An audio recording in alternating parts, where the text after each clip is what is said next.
Bimi, 32, married to Selena for 6 years. Normal suburban life. She works at a bank. I'm in software development. We have a decent house with normal amounts of stuff like regular humans. Selena's always been organized but not obsessive about it. Then her sister comes to visit, brings some book about minimalism, the life-changing magic of not having shit or whatever it was called. Selena reads it in 2 days. Eyes get this weird sparkle. Honey, we need to talk about our lifestyle choices. Uh-oh, this sounds like therapy speak already.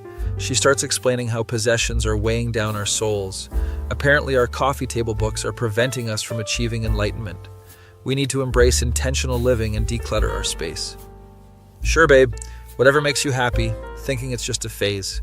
A week later, come home from work to find she's thrown away my magazines. You hadn't read those in months, they were just collecting dust. Tell her she needs to ask before throwing away my stuff. This isn't negotiable. She rolls her eyes, says I'm being materialistic and resistant to growth. Next day, my old college textbooks are gone. When was the last time you referenced your calculus book from 2010? Doesn't matter when I use them. They're mine and you don't touch them. She's walking around the house with garbage bags like some decluttering grim reaper. Every item we own should spark joy or serve a purpose. My beer can collection apparently sparked neither joy nor purpose. Found 20 years of carefully curated beer cans in our dumpster. Drag them back inside, tell her this shit stops now. You're being irrational about aluminum trash. This proves my point. Irrational is throwing away someone's collection without permission. Crazy woman. Starts attacking my closet next. Claims I have too many t-shirts. Catch her mid-purge. Snatch my clothes back from her donation pile. You only wear like 5 of these regularly. Why keep 30? Because they're my clothes and I'll keep whatever the hell I want. She gets pissy when I move everything back to my closet. You're sabotaging our minimalism journey. We're supposed to be a team. Teams don't make unilateral decisions about each other's property. Her minimalism crusade escalates to kitchen appliances while I'm at work. Come home to find my waffle iron in a garbage bag. We don't need a blender, food processor, and smoothie maker. Drag everything back out of the bags, tell her to keep her hands off my kitchen. You're being possessive about objects that don't matter. What matters is you asking before touching my stuff. Basic respect. She tries throwing away my waffle iron again the next day. Hide it in my car trunk, bring it back when she's asleep. This woman thinks she can ninja purge my belongings when I'm not looking. Starts questioning every item in our house like an interrogator. When did you last use this pizza stone? Yesterday, and even if it was never, it stays because I said so. Why do we own 3 different types of scissors? Because different scissors do different jobs. Einstein. I'm not living with the decluttering police. Every possession doesn't need justification. She discovers some minimalism influencer on Instagram who owns 12 items total. Now she's inspired to reach advanced minimalism levels. Comes home with more garbage bags and that manic organization gleam. Today we're tackling the garage. It's full of unnecessary stuff. Block the garage door. Tell her she's not touching my workshop. My tools build half our furniture. They're staying put. You can just rent tools when you need them. It's more economical. Or I can own tools like a normal adult man with a functioning household. She tries sneaking into the garage while I'm in the shower. Catch her red-handed with my drill in a donation box. Take all my tools to work, lock them in my office overnight. Coworkers think I'm nuts, but desperate times call for desperate measures. Come home to find she's thrown away my entire comic book collection. They're just stories on paper. You can read them digitally. 25 years of collecting gone. Some issues were worth serious money. Lose my absolute shit, start screaming about boundaries and respect. You had no right to touch those, some of them belong to my dad. She starts crying about how I'm being mean and unsupportive. I'm being mean? You just threw away irreplaceable family heirlooms. Call her sister to come get this book that started this whole mess. Minimalism is about conscious choices, not theft and destruction. Her sister agrees. Selena's taken this too far, tries talking sense into her. Selena doubles down, says we're all slaves to material possessions, starts throwing away sentimental items without asking, tries to toss old photo albums because everything's digital now. Physically wrestle the albums away from her, lock them in my car. You're being ridiculous, they're just pictures. They're memories, you psycho, memories of our life together. She goes for my grandfather's watch next, the one that survived World War II. Catch her trying to sneak it into a donation bag. Grab her wrist, take the watch back, tell her she's crossed the line. Attachment to material things is holding you back from growth. Attachment to sanity is keeping me from divorcing your crazy ass. Start keeping all important items at work because home isn't safe anymore. My desk drawer becomes a refugee camp for endangered possessions. Coworkers are worried about my marriage. They should be. Selena discovers digital minimalism next, cancels all my streaming subscriptions. Log in to find Netflix, Disney Plus, everything gone. We only need one service. Why pay for multiple platforms?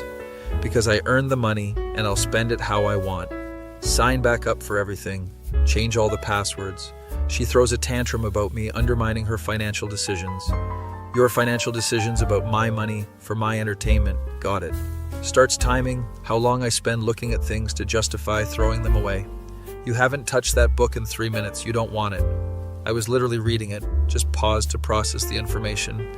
Tell her if she times me one more time. I'm timing how long until divorce. Creates a 1-year rule for everything in the house. If we haven't used something in 12 months, it gets tossed. My emergency camping gear fails her arbitrary test. If we haven't had an emergency requiring tents, we don't need them. That's not how emergencies work. They're unpredictable by definition. Move all my camping gear to a storage unit she doesn't know about. She can minimalize her own shit. Mine is off limits. Discovers my retro gaming collection in the basement. Eyes light up with purging excitement. These ancient Nintendo games are digital hoarding. Everything's available online now. Physically block her path to my gaming setup. Tell her to back off.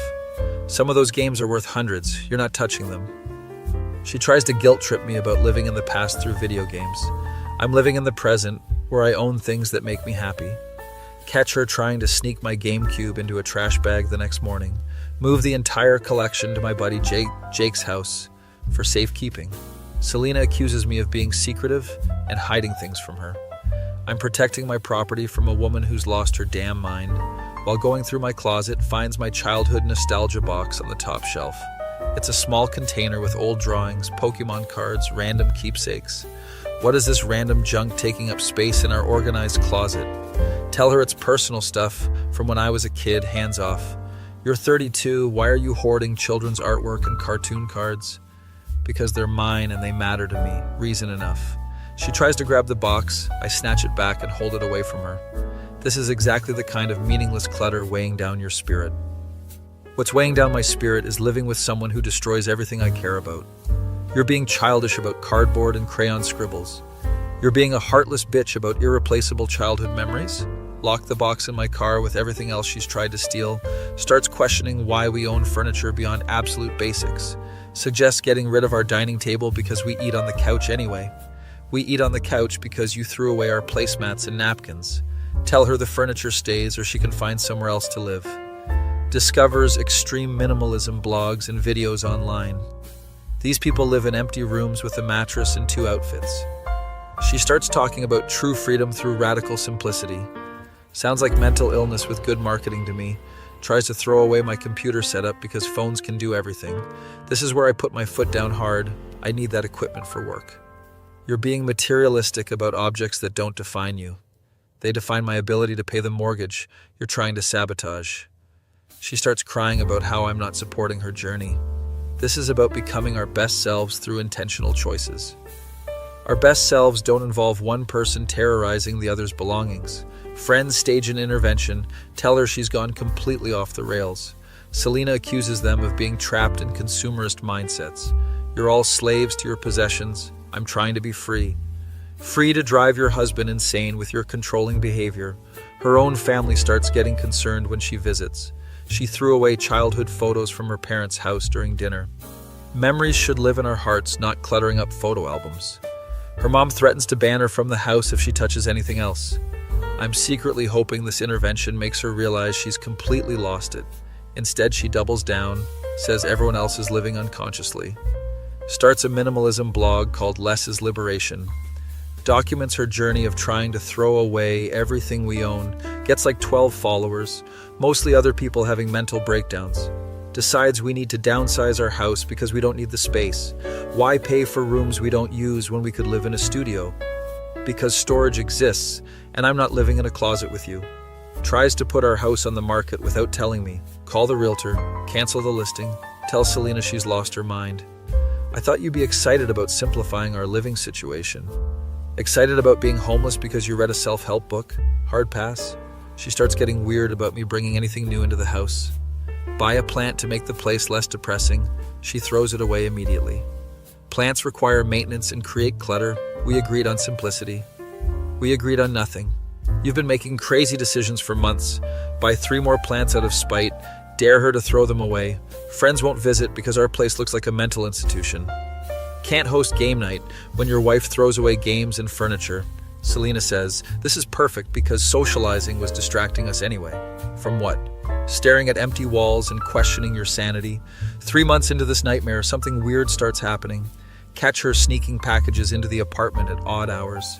Claims they're work supplies, but she works at a bank, not Amazon. Start noticing new items appearing and disappearing randomly. A decorative candle shows up, gone by evening. Fancy throw pillow appears on our single chair, vanishes overnight. She's definitely hiding something, but continues preaching minimalism. Decide to investigate, follow her after work one day. She goes to Target and fills an entire shopping cart with random crap. Decorations, kitchen gadgets, clothes, all the things she's been condemning. Watch her load everything into a storage unit across town. This crazy woman has been secretly hoarding while forcing me to live like a monk. Confront her that night with photos of her shopping spree. She breaks down crying immediately, can't even deny it. I couldn't handle living with nothing, but I was too proud to admit it. Turns out she's been buying stuff compulsively and hiding it from me. The storage unit is packed with thousands of dollars worth of random purchases. I thought if I could just push through the discomfort, I'd find enlightenment. Instead, she found crippling anxiety and shopping addiction while making me miserable. Every time I threw away your stuff, I felt more empty inside. So she filled the void by secretly buying more crap than we ever owned. I was trying to prove minimalism worked, but I was depressed every day. The whole philosophical journey was just masking deeper control issues. Tell her she's getting therapy or I'm filing for divorce. No negotiation. We spend the weekend moving everything back from the storage unit. Our apartment becomes completely packed with her panic purchases. Looks like a warehouse explosion. Stuff stacked to the ceiling everywhere. I may have overcompensated a little bit, she says, climbing over boxes. A little bit. Our living room looks like an episode of Hoarders. Takes 3 days just to organize her impulse buying into categories. She bought 17 different types of kitchen utensils we don't need. Apparently when you can't own anything, everything seems essential. Make her return what she can, donate the rest to actual charity. Move back to a normal-sized place with reasonable amounts of stuff. Selena starts therapy to deal with her control issues and anxiety. Turns out the minimalism was never about simplicity. It was about controlling me. I felt overwhelmed by life, so I tried to control our environment completely. Makes sense. Easier to throw away my stuff than deal with your problems. She apologizes for destroying my collections and trying to control everything. Some things can be replaced, others are gone forever, but at least she's getting help. 6 months later, we have a normal house with normal amounts of stuff. She still keeps things organized but doesn't require philosophical justification for owning a toaster. Learned that extreme lifestyle changes are usually masking something deeper. Also learned to stand up for myself when someone tries to control my life. Now, when she discovers new self-help trends, I set boundaries immediately. Marriage works better when both people get a vote on major decisions. Who knew basic respect was the key to domestic harmony? BB 29, married to Rose for 4 years. She's a marketing coordinator. I work in accounting. Pretty normal life. Rose has always been dramatic, but in a fun way. Tells great stories at parties. Pandemic hits. Everyone's stuck at home looking for new hobbies. Rose discovers podcasts, becomes obsessed with true crime and self-help shows. Babe, did you know people make millions just talking into microphones? Sure, honey. Most people also have interesting things to say. She starts researching podcast equipment, watching YouTube tutorials. I'm thinking about starting my own show. I have so much to share. Supportive husband mode activated. Tell her that sounds awesome. A few weeks later, she sets up a whole studio in our spare bedroom. Professional microphone, ring lights, soundproofing foam on the walls. Spent like $1,500 on equipment before recording one episode. It's an investment in our future. This could be my big break.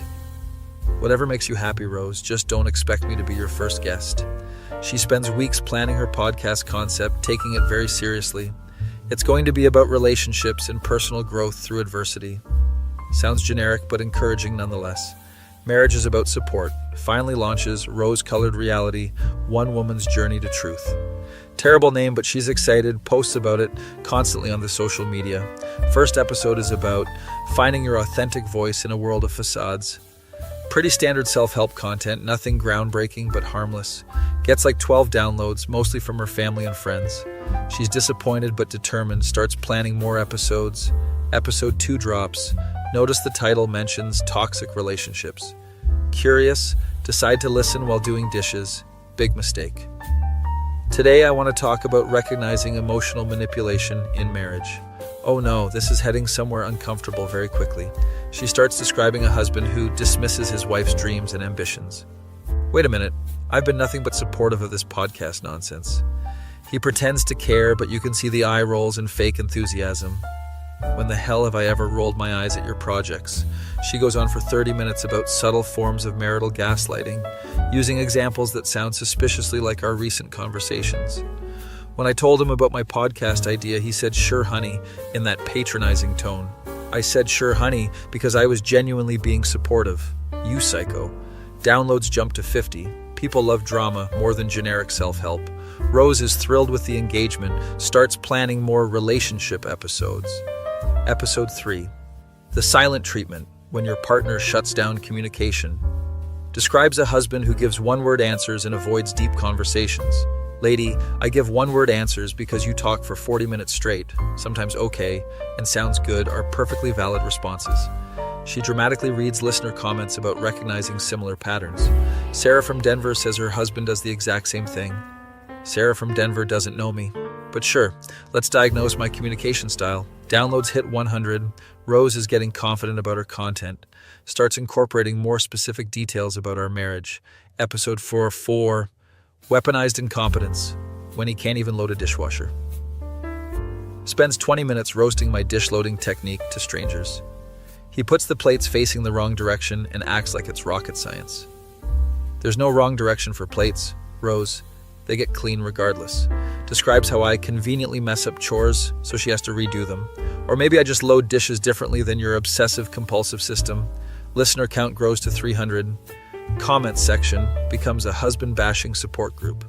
My husband does this too. They're all the same. Weaponized incompetence is epidemic among millennial men.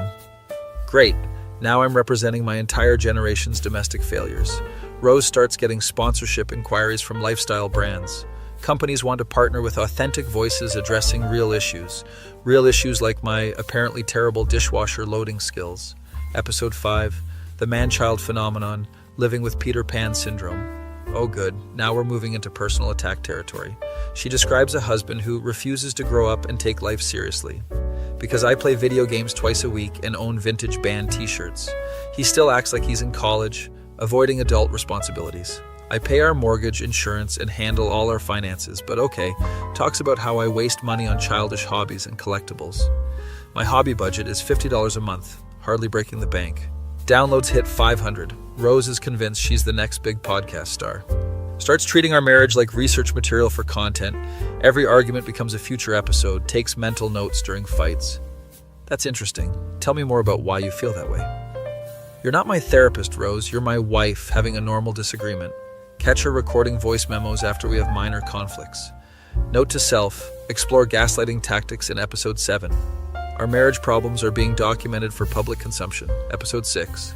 Emotional labor, inequality, the invisible burden women carry. Describes how she manages our entire household while I coast through life. Conveniently ignores that I handle all car maintenance, yard work, and finances. He thinks taking care of his own laundry is helping me out. Taking care of my own laundry is helping you out, by definition. Goes into detail about how I don't notice when we need groceries. Because you do the shopping and never mention we're running low on anything. Listener base grows to 1,000. Rose starts getting interview requests. Local morning show wants her to discuss modern marriage challenges. Great, now my personal life is being broadcast on actual radio. She accepts every interview, becomes the expert on dysfunctional relationships. Episode 7. Gaslighting 101, when reality becomes negotiable. Uses specific examples from our recent fights about her podcast. When I confronted him about his behavior, he claimed I was being dramatic. You are being dramatic. You're literally podcasting about our private conversations. Describes how I minimize her experiences and question her memory. I question your memory because you're rewriting history for entertainment. Classic gaslighting behavior is making your partner doubt their own perceptions. Or maybe your perceptions are warped by your need for podcast content.